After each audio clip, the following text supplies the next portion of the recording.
Hydroxy समूह के आधार पर एल्कोहल का वर्गीकरण के बारे में हमने बताया था। प्राथमिक एल्कोहल, द्वितीयक एल्कोहल, तृतीयक एल्कोहल पिछले पार्ट में बताया था। इसके बाद आता है ये मोनोहाइड्रिक एल्कोहल 3 प्रकार के होते हैं, प्राथमिक एल्कोहल, द्वितीयक एल्कोहल और तृतीयक एल्कोहल। इसके बाद आप देखेंगे दूसरा डाइहाइड्रिक एल्कोहल। डाइहाइड्रिक एल्कोहल क्या है? वे एल्कोहल जिसमें 2 OH समूह जुड़ा होता है उसे डाइहाइड्रिक एल्कोहल कहते हैं। जैसे CH2CH2 1,2 ethane diol, ethylene glycol इसका साधारण नाम है, IUPAC नाम एथेन 1,2 डाइऑल होता है। ठीक, यहाँ पे जैसे प्रोपेनॉल 1,2 डाइऑल है। इसके बाद आता है पॉलीहाइड्रॉक्सी। पॉलीहाइड्रॉक्सी एल्कोहल का मतलब वे एल्कोहल जिसमें 2 से अधिक 3, 4, 5 2 से अधिक हाइड्रॉक्सी समूह जुड़ा होता है उसे पॉलीहाइड्रॉक्सी एल्कोहल कहते हैं। OH समूह भिन्न भिन्न होते हैं। जैसे देखिए यहाँ पे 3 है OH समूह, इसमें भी 3, इसका स्ट्रक्चर इस तरीके से भी बनता है। ठीक, तो इसको हम कहते हैं क्या? ग्लिसरॉल, यानी इसका नाम होता है प्रोपेन 1,2 ट्राइऑल। 1,2 क्या मतलब 1, 2, 3 कार्बन का अंकन करने पर इसे कहते हैं पॉलीहाइड्रॉक्सी एल्कोहल। इसके बाद आता है आपका एल्कोहलों का नामकरण। एल्कोहल का नामकरण हम 3 प्रकार से करते हैं। पहला साधारण नाम पद्धति या सामान्य पद्धति, दूसरा कार्बिनॉल पद्धति और तीसरा IUPAC पद्धति होता है। तो अभी हम आपको बता रहे हैं क्या? सामान्य पद्धति कहा जाता है। इस पद्धति में एल्कोहल का नामकरण एल्किल समूह में एल्कोहल जोड़कर लिखते हैं।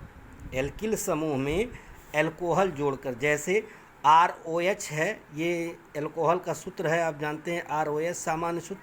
तो R क्या है? एल्किल ग्रुप और OH एल्कोहल ग्रुप है। तो इस तरीके से देखिए CH3OH यानी मेथिल और OH एल्कोहल, मेथिल एल्कोहल। यहाँ पे C2H5 को एथिल, OH यानी एथिल एल्कोहल। यहाँ पे देखिए 1, 2, 3 आइसो में हो जाएगा आइसोब्यूटिल एल्कोहल। दूसरा है कार्बिनॉल पद्धति। कार्बिनॉल पद्धति में कहा जाता है ये मेथिल एल्कोहल का व्युत्पन्न माना जाता है। इसका क्या माना जाता है? मेथिल एल्कोहल का व्युत्पन्न। इस पद्धति में एल्कोहल को मेथिल एल्कोहल का व्युत्पन्न मानते हैं और एल्कोहल को कार्बिनॉल कहा जाता है। मेथिल को ही कार्बिनॉल, मेथिल एल्कोहल को। जैसे एल्किल प्लस कार्बिनॉल, तो इसको हम पढ़ते हैं एल्किल कार्बिनॉल, यानी एल्कोहल का एक और नाम क्या हो जाता है कार्बिनॉल पद्धति में? Alkyl carbinol. एल्किल कार्बिनॉल होता है। जैसे ये मेथिल एल्कोहल को हम कार्बिनॉल कहते हैं, मेथिल एल्कोहल को ही कार्बिनॉल कहते हैं। CH3CH2OH कार्बिनॉल हो गया, यानी मेथिल एल्कोहल। तो हम यहाँ पे इतने को हम कार्बिनॉल कहे तो ये CH3 यानी मेथिल कार्बिनॉल हो गया। यहाँ पे देखिए ये कार्बिनॉल है, ये एथिल ग्रुप है, CH3CH2 को एथिल कहा जाता है, तो ये एथिल कार्बिनॉल हो गया। तो इस तरीके से कार्बिनॉल पद्धति में आप जाएंगे तो इसका नामकरण होगा। इसके बाद आपका आता है IUPAC पद्धति। IUPAC पद्धति में हम एल्केन को व्युत्पन्न, एल्केन का व्युत्पन्न मानते हैं। कहा जाता है जब किसी एल्केन से E हटाकर, जैसे एल्केन से E हटाकर OL जोड़ देते हैं तो एल्केनॉल प्राप्त होता है। अतः एल्कोहल का IUPAC नाम क्या हो जाएगा? एल्केनॉल। यही नाम प्रचलित है ज़्यादा। जैसे मेथेन है, E हटा दिए मेथेनॉल हो गया, OL जोड़ देंगे मेथेनॉल हो गया। ठीक, तो मेथेनॉल, एथेनॉल, प्रोपेनॉल 1, ये 1, 2, 3 कहाँ पे किस कार्बन पर क्रियात्मक समूह जुड़ा होता है? ठीक, यहाँ पे CH3O2 CH3 हो गया, प्रोपेन 2ऑल हो जाएगा। यहाँ पे आइसो लग जाएगा, आइसोब्यूटिल एल्कोहल, लेकिन IUPAC नाम इसका देखो, जहाँ पे कार्बन के एक सिरे पर यह ग्रुप जुड़ा होता है तो उसे हम कहते हैं आइसो। अब लंबी चेन में कार्बन का ये क्रियात्मक समूह OH है एल्कोहल का, तो 1, 2, 3 यानी 1, 2, 3 यानी दूसरे पर क्या जुड़ गया है? मेथिल। IUPAC नाम लिखते समय पहले लोकेंट को लिखते हैं। लोकेंट क्या है आपका? मेथिल। तो 2 मेथिल प्रोपेनॉल 1, 2 मेथिल प्रोपेनॉल 1। ठीक, ऐसे ही ये हो गया। पहले देखिए अब दो मेथिल ग्रुप समान जुड़ा है, मेथिल और Cl यानी क्लोरो, तो Cl क्लोरो Cl अल्फ़ाबेट लेते हैं, अंग्रेजी वर्णमाला में लेते हैं, तो C पहले आता है 3 क्लोरो 2 मेथिल और लंबी चेन क्या है 5 कार्बन की 1 2 3 4 5, तो इसलिए एक एंटेनॉल 1 हो गया। अब यहाँ पे देखिए लंबी चेन 1 2 3, दूसरे पे OH दूसरे पे मेथिल, तो 2 मेथिल प्रोपेनॉल 2, ये IPAC नाम हो जाता है। इसके बाद IPAC नाम पढ़ने के बाद हम पढ़ते हैं क्या, एल्कोहलों का आइसोमेरिज्म समझौता। देखिए एल्कोहलों में निम्न प्रकार की समझौता पाई जाती है।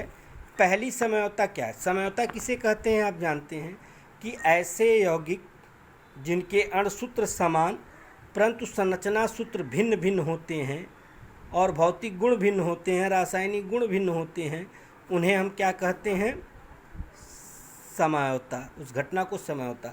तो यहाँ पे देखिए श्रृंखला समझौता, यानी इसका श्रृंखला बदलेगा लेकिन अणुसूत्र सेम है C4H10O, तो इसमें एक चेन ऐसी लंबी श्रृंखला बनाए 1 2 3 4, 4 कार्बन, हाइड्रोजन 10 है, तो इसमें भी हाइड्रोजन 3 2 5 2 7 2 9 1 10, लेकिन यही संरचना यहाँ बदल गई 1 2 3 हो गया। अब इस तरीके संरचना देखिए अणुसूत्र समान है, इसमें भी कार्बन 4 है, इसमें भी कार्बन 4 है, इसमें भी हाइड्रोजन 10 है, इसमें भी हाइड्रोजन 10 है, इसमें भी ऑक्सीजन 1 है, इसमें भी ऑक्सीजन 1 है, लेकिन संरचना भिन्न भिन्न है, इसलिए इसको कहते हैं श्रृंखला समझौता।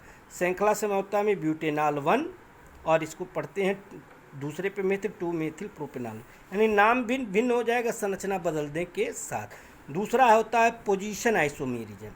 पोजीशन आइसोमेरिज्म में होता है क्रियात्मक समूह। एल्कोहल का क्रियात्मक समूह क्या है, एल्कोहल का क्रियात्मक समूह आप जानते OH, यानी OH समूह भिन्न भिन्न स्थान पे। देखिए यहाँ 1 2 3 पहले स्थान पे OH जुड़ा हुआ है, यहाँ पे 1 2 3 यानी दूसरे स्थान पे, इसलिए इसका नाम प्रोपेनॉल 1 और इसका नाम प्रोपेनॉल 2।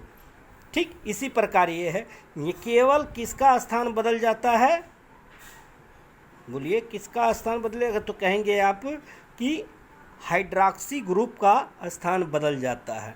अब देखिए यहाँ से 1 2 3 4 यानी दूसरे कार्बन पर OH जुड़ा है, यहाँ पहले कार्बन पर OH जुड़ा है, यानी ये पोजीशन आइसोमेरिज्म होते हैं।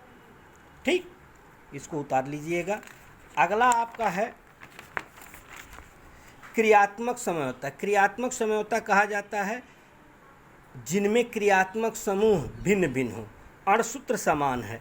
जैसे देखिए C2H6 अणुसूत्र में कार्बन 2 हाइड्रोजन 6 ऑक्सीजन 1, अब इसकी संरचना सूत्र बदल जाएगी, यहाँ पे अल्कोहल क्रियात्मक समूह है, यहाँ पे ईथर कम क्रियात्मक समूह है, लेकिन इसमें भी हाइड्रोजन 6 है, इसमें भी हाइड्रोजन 6 है, इसमें कार्बन 2 है, इसमें अणुसूत्र समान लेकिन संरचना शून्य भिन्न भिन्न होते हैं, इसलिए इसको एथिल अल्कोहल, इसको डाई एथिल ईथर कहते हैं। दूसरा है ऑप्टिकल आइसोमेरिज्म। ऑप्टिकल आइसोमेरिज्म में क्या है कि ऐसी समाई जिसमें असममित कार्बन परमाणु पाए जाते हैं, असममित कार्बन परमाणु युक्त एल्कोहल ही ऑप्टिकल आइसोमेरिज्म प्रदर्शित करते हैं। अब असममित कार्बन परमाणु किसे कहते हैं, असममित कार्बन परमाणु को कायरल परमाणु भी कहते हैं। जैसे देखिए ऐसा कार्बन जिसकी चारों संयोजकताएं भिन्न भिन्न समूह द्वारा यानी अलग अलग समूह द्वारा संतृप्त होते हैं, जैसे यहाँ एल्कोहल, यहाँ मेथिल, यहाँ एथिल, यहाँ हाइड्रोजन, चारों संयोजकताएं क्या है भिन्न भिन्न हो, तो इसे हम कहते हैं असममित कार्बन परमाणु। कौन सा है ये, असममित कार्बन परमाणु। और असममित कार्बन परमाणु यानी चारों संयोजकताएं भिन्न भिन्न है, तो ऐसे ही अणु क्या करते हैं, ऑप्टिकल आइसोमेरिज्म प्रदर्शित करते हैं। ठीक, जैसे HO देखो ये क्या है, ये वामावर्त है, ये दायां पक्ष है, दायां पक्ष और बायां पक्ष बीच में ये मिरर है जिसको हम ऑप्टिकल आइसोमेरिज्म, इसका ब्यूटेनॉल 2 है, ये भी ब्यूटेनॉल 2 है, लेकिन संरचना क्या है भिन्न हो गई है। क्यों भिन्न हो गई है, ऑप्टिकल यानी प्रकाशीय आइसोमेरिज्म कहा जाता है प्रकाश समझौता, अर्थात इसका क्या होता है कि ये एक दूसरे के प्रतिबिंब होते हैं। जैसे आप दर्पण में देखते हैं तो आपका दायां पक्ष बाएं ओर और बायां पक्ष दाएं ओर दिया, साइड इन्वर्स हो जाता, तो यही साइड यहाँ इसका इधर आ जाएगा, इसका साइड इधर आ गया। देखिए इसमें इधर है और इसमें इधर है। ठीक, ये आइडेंटिकल आइसोमेरिज्म, यानी 4 प्रकार के एल्कोहल जो है 4 प्रकार का आइसोमेरिज्म प्रदर्शित करता है। अब अगला आपको हम पढ़ाएंगे method of preparation of monohydric alcohol, अर्थात प्राइमरी एल्कोहल बनाने की विधियां अगले अंक में देंगे। धन्यवाद। इसको यूट्यूब से देख करके नोट कर लीजिए।